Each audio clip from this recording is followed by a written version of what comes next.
अभी प्रॉपर्टीज़ में है जो क्लोजर प्रॉपर्टी है, कम्यूटेटिव है, एसोसिएटिव है, डिस्ट्रीब्यूटिव है, वो प्रॉपर्टी रेशनल नंबर में है या नहीं है। वो तो फर्स्ट है closure property. Closure property means addition में, मल्टीप्लिकेशन में, सब्ट्रैक्शन में एंड डिवीजन में जो है चारों ऑपरेशन, मैथमेटिकल 4 ऑपरेशंस, उसमें हम देखेंगे कि वो प्रॉपर्टीज इंक्लूड है या नहीं है। फर्स्ट है क्लोजर प्रॉपर्टी, अंडर एडिशन में है या नहीं। इफ रेशनल नंबर, इफ दो रेशनल नंबर को अगर हम ऐड करेंगे वो एक रेशनल नंबर होगा या नहीं होगा। तो rational numbers are closed under addition, that is for any 2 rational numbers a and b. a plus b is also a rational number. The result is a rational number. Example is this: -2/5 plus 3/2. The result is a rational number. Subtraction में rational numbers are closed under subtraction. कैसे? That is for any 2 rational number हम लिए a and b. a minus b is also a rational number.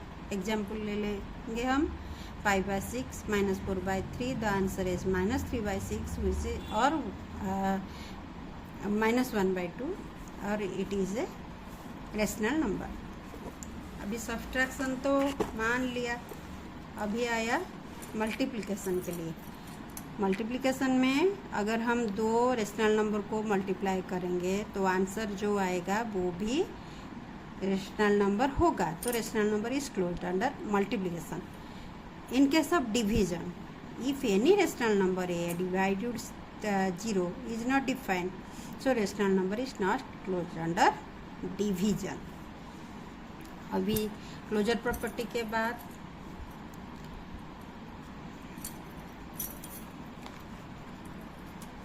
Commutative property.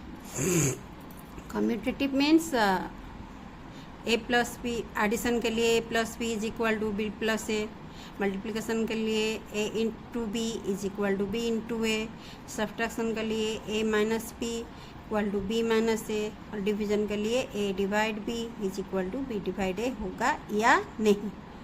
हम fast देखेंगे।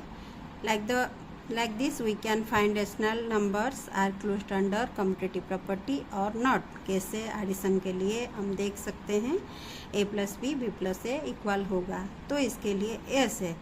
Subtraction के लिए no है। Multiplication नहीं होगा, मल्टीप्लिकेशन होगा तो वो है yes, डिवीजन नहीं होगा तो no है। एसोसिएटिव फॉर, एसोसिएटिव है या नहीं एडिशन के लिए है। कैसे? a प्लस बी प्लस सी, मतलब b प्लस सी को ऐड करके हम a ऐड करेंगे, जो आंसर होगा a प्लस बी को ऐड करके उसके बाद c में जब ऐड करेंगे वही आंसर सेम होगा। अभी सब्ट्रैक्शन में वो नहीं होगा, मल्टीप्लिकेशन में होगा एंड डिवीजन में नहीं। अभी जो प्रॉपर्टी है वो additive identity. Identity means the number which is added to any number gives the number itself. That means if A को हम जिस नंबर में ऐड करेंगे वो वही देगा, तो वो नंबर 0 है। So 0 is the additive identity for all the numbers. Then multiplicative identity, the number which is multiplied to any number gives the answer itself. That means if a multiplied with the number, the answer is a, so the number is 1.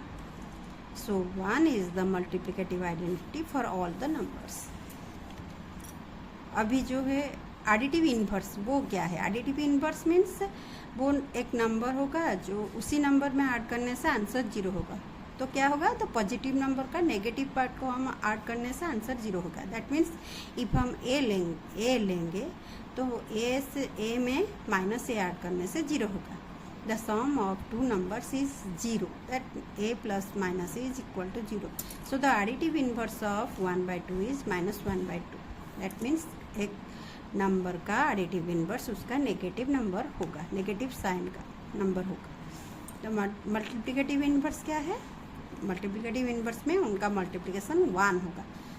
तो अगर हम a लेंगे तो वो number क्या आएगा? Multiplicative inverse इसका होगा 1/a। नंबर को हम एक्स लेके बताए हैं तो 1/a होगा। द मल्टीप्लिकेटिव इनवर्स ऑफ 1/2 होगा 2/1, 3 का होगा 1/3, -7/100 का होगा -100/7।